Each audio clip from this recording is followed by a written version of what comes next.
一间科技公司缴付着300套的软体设备，予南投县内12间的高职甲国中协助南投县来推展 AI 人工智能的教育。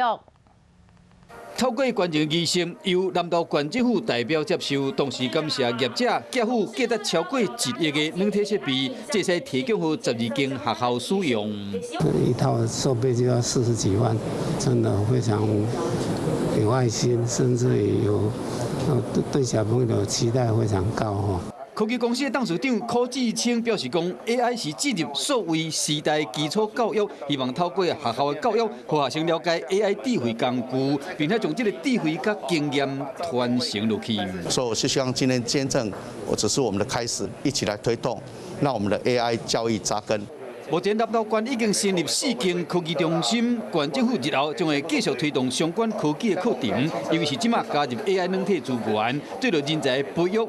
真大的帮助。观众朋友，有一件事情不知道你们做了吗？那就是赶快来订阅我们的 CH52华视的频道，而且记得哦，一定要帮我们分享、按赞，还要开启小铃铛。